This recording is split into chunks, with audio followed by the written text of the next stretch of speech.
गजा अमन मुआहदे पर दस्तखत की तकरीब कुछ देर बाद होगी। अमरीकी सदर डोनाल्ड ट्रंप कॉन्फ्रेंस हॉल पहुंच गए। वजीर आजम शहबाज शरीफ और आलमी रहनुमाओं से मुलाकातें। वजीर आजम शहबाज शरीफ भी आलमी रहनुमाओं से मिले। फ़लस्तीनी सदर महमूद अब्बास, आज़रबाईजान के सदर इल्हाम अलियेव से मुलाकात में गजा में जंगबंदी पर इत्मीनान का इजहार।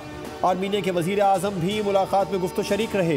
वजीर आजम के उर्दन के फरमानवा शाह अब्दुल्ला दोयम, बहरीन के शाह हमद बिन ईसा अल खलीफा और अक़वाम मुत्तहिदा के सेक्रेटरी जनरल एंटोनियो गुतेरेस से भी मुलाकात। इंडोनेशिया के सदर, जर्मन चांसलर, स्पेन, इटली के वज़ीर आज़म और सऊदी वज़ीर ख़ारजा शहज़ादा फैसल बिन फरहान से भी मुलाकात।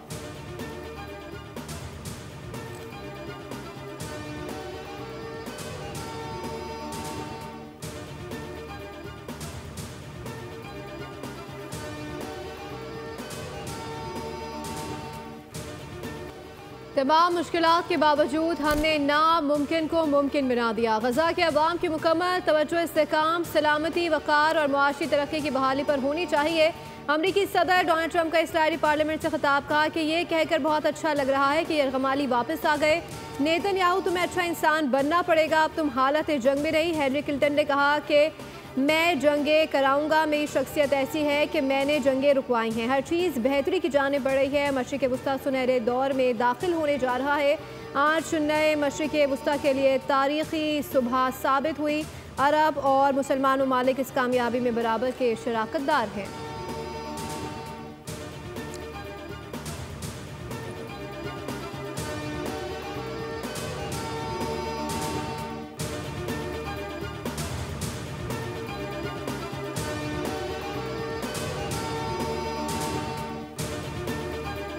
अमरीकी सदर डोनाल्ड ट्रंप को इसराइली पार्लियामेंट में सुबकी का सामना। खिताब के दौरान रुकन फ़लस्तीन के हक में आवाज़ बुलंद कर दी, जिस पर ट्रंप समेत सब हक्का बक्का रह गए।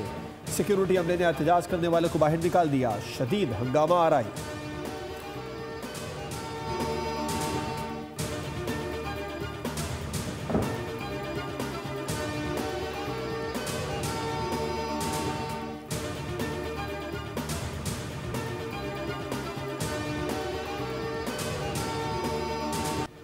गजा मुआहदे के तहत फ़लस्तीनी मुजामती तंजीम हमास से 20 इसराइली यरगमालियों को रिहा कर दिया। इसराइल की जानिब से 1700 से ज़ायद फ़लस्तीनी कैदियों को रिहा किया गया है।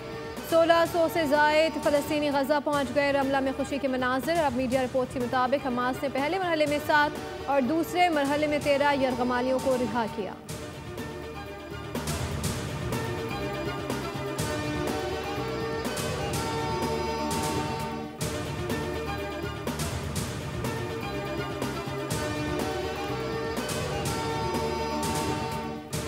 पाक अफगान बॉर्डर पर अफगान अबूरी हुकूमत के बेलाइख्तियार और बुज़दिलाना हमलों के खिलाफ मादर वतन का दिफा करते हुए शहीद होने वाले 12 शोहदा की नमाज जनाजा अदा।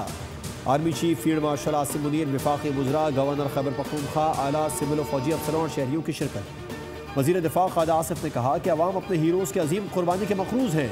अफगान तालिबान और फितना अल ख्वारिज को पाक फौज ने दंदान शिकन जवाब दिया। फितना अल ख्वारिज के हिमायतकारों की 21 पोस्टरों का कंट्रोल संभाल लिया। जोब सेक्टर में अहम पोस्ट पर कौमी परचम लहरा दिया गया। पोस्टों पर मौजूद अफगान तालिबान हलाक, जबकि मुतादिद जान बचाकर उल्टे पाँव भागे। कई अफगान तालिबान असलहा और वर्दी भी छोड़ गए। दुश्मन के सरेंडर करने की वीडियोज भी सामने आ गई।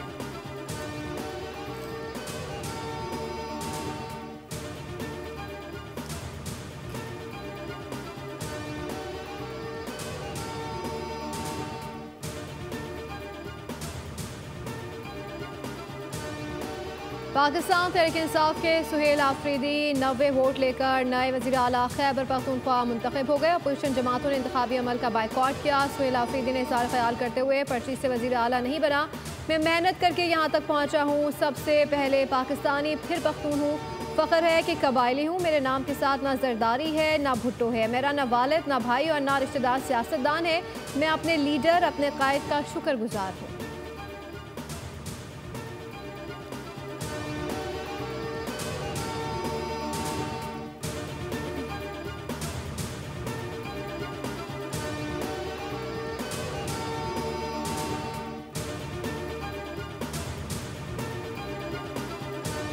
सुहेल आफरीदी को मुबारकबाद पेश करता हूँ। हमारी कोशिश है मुल्क में अमन और इंसाफ हो। KP असेंबली इजलास में अली अमीन गंडापुर का इज़हार ख्याल। कहा हमारा फैसला, हमारी अक्सरियत, हमारी मर्जी, जिद्दोजहद जारी रखेंगे। 8 अक्टूबर को इस्तीफा गवर्नर को भिजवाया था। मेरे इस्तीफे के साथ मजाक हो रहा है।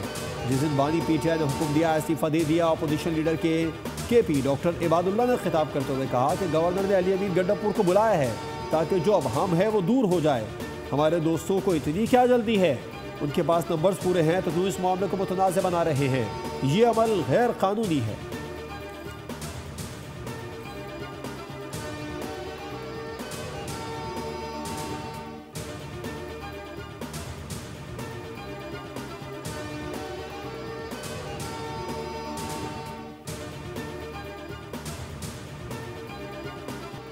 सुहेल आफरीदी पर्ची नहीं फर्शी वजीर आला है। आप अलीमा बाजी को सलाम पेश करके आए हैं। एक वजीर आला के होते हुए दूसरा वजीर आला कैसे आ गया? वजीर इत्तलाफ पंजाब असमा बुखारी की तनकीद था कि पहला वजीर आला गंडापुर है जो साजिश से नहीं बल्कि 2 घरेलू खवातीन लड़ाई में ज़िबा हुए।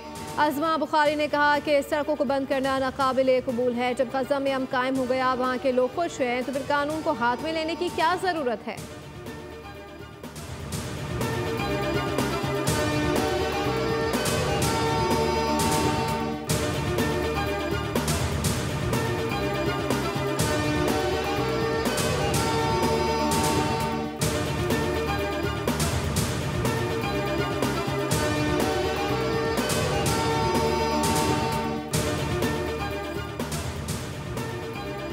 वज़ीर आला पंजाब से तबलीगी जमात के शुरा की मुलाकात। मरीम नवाज का रायविंड इज्तिमा के लिए 3 दिन इलेक्ट्रो बस चलाने का ऐलान। रेलवे स्टेशन और एयरपोर्ट से इलेक्ट्रो बस रायविंड तक चलाई जाएगी। मरीम नवाज ने हुक्म दिया, रायविंड जाने वाले रास्तों पर फौरी पेशवर किया जाएगा। 3 रोड्स की फौरी तामीर मुरम्मत की जाएगी। कहा, मखलूक खुदा की खिदमत जज्बे से करती हूँ।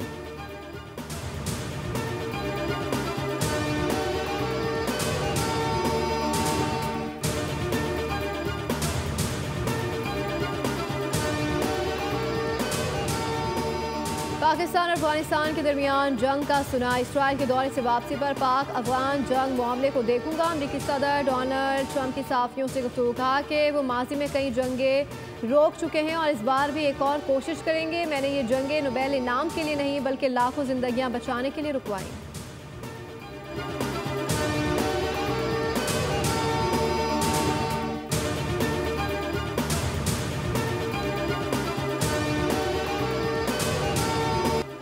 ऑपरेशन सिंदूर के बाद भी भारतीय मीडिया बाज ना आया। पाकिस्तान और अफगानिस्तान के दरमियान कशीदगी से मुतालिक भारतीय प्रोपेगेंडा बेनकाब। गोदी मीडिया झूठे प्रोपेगेंडे के जरिए फिर मुतहरिक। भारतीय मीडिया मजमूम अज़ाइम के लिए जाली वीडियोज़ बनाने में मसरूफ है। शुमाली वजीरिस्तान के शहरी आदिल दावड़ को शहीद करार दे दिया। आदिल दावड़ का कहना है, भारतीय मीडिया ने मेरी AI से बनी तस्वीर चलाई। जाली तस्वीर चलाकर कहा गया, ये पाक अफगान बॉर्डर पर शहीद हुआ। मैं शुमाली वजीरिस्तान का शहरी हूँ।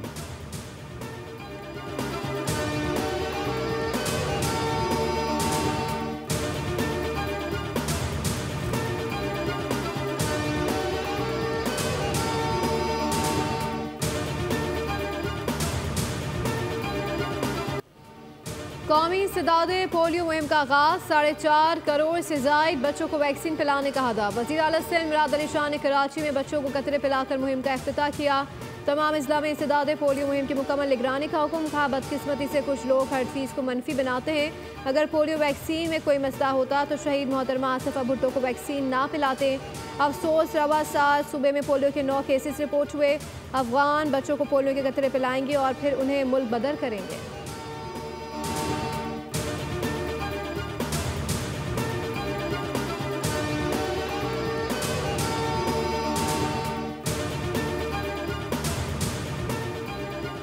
मुल्क में फी तोला सोना 5,500 रुपए महंगा होकर नई बुलंद तरीन सतह पर पहुंच गया। फी तोला सोना 4,28,200 रुपए का हो गया। 10 ग्राम सोने की कीमत 4,715 रुपए से बढ़कर 3,76,112 रुपए की नई बुलंद तरीन सतह पर आ गई।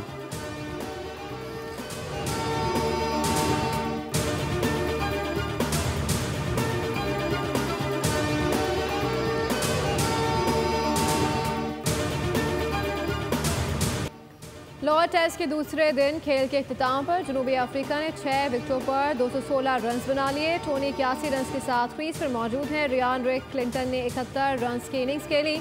पाकिस्तान की जानिब से नुमान अली ने 4 शिकार किए। साजिद खान और सलमान आगा ने एक एक खिलाड़ी को आउट किया। इससे कबल पाकिस्तान टीम अपनी पहली इनिंग्स में 378 रन बनाकर आउट हो गई। सलमान आगा और इमामुल हक नर्वस 90s का शिकार। 7 रन की कमी से दोनों सेंचुरी मुकम्मल नहीं कर सके। कप्तान शान मसूद ने 74 और मोहम्मद रिजवान ने 75 रन स्कोर किए। क्रोचीज को पहली इनिंग्स में पाकिस्तान का टोटल बराबर करने के लिए मजीद 162 रन की जरूरत है और इसकी 4 विकेटें बाकी हैं।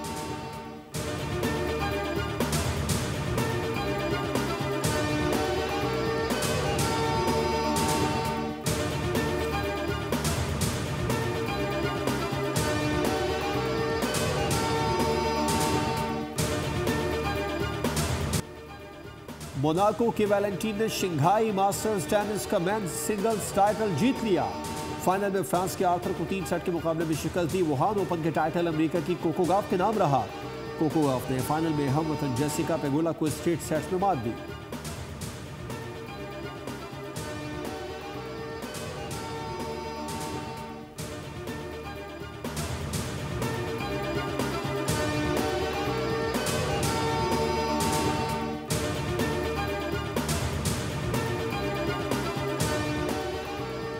साबिक टेस्ट क्रिकेटर वजीर मोहम्मद 95 बरस की उम्र में बर्मिंघम में इंतकाल कर गए। मोहम्मद ब्रदर्स के सबसे बड़े भाई वजीर मोहम्मद का शुमार पाकिस्तान के मुअम्मर तरीन क्रिकेटर में होता था।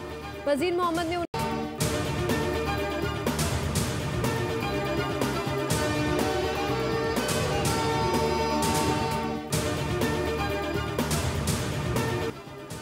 शहनशाह कवाली और क्लासिकल मौसीकी के बेताज बादशाह उस्ताद नुसरत फ़तेह अली खान का आज 77वां यौम पैदाइश। सुरों के शहनशाह ने आलमी शोहरत हासिल की। सूफियाना कलाम को नई नस्ल तक एक नए अंदाज में पहुँचाया। 1000 से ज़्यादा कवालियाँ गाईं, 125 एल्बम्स रिलीज़ किए। Guinness book of world record में अपना नाम दर्ज करवा कर दुनिया भर में मुल्क का नाम रोशन किया। उस्ताद नुसरत फ़तेह अली खान अपनी आवाज़ और मौसीकी की बदौलत आज भी मदाहुओं के दिलों में जिंदा है। और आर्टिफिशियल इंटेलिजेंस की कलाकारियों पर मबनी फिल्म टॉर्न रेस बॉक्स ऑफिस पर छा गई। इस वीकेंड पर फिल्म ने $33 मिलियन से ज़ायद बिजनेस किया और हफ्ते की सबसे कामयाब फिल्म करार पाई।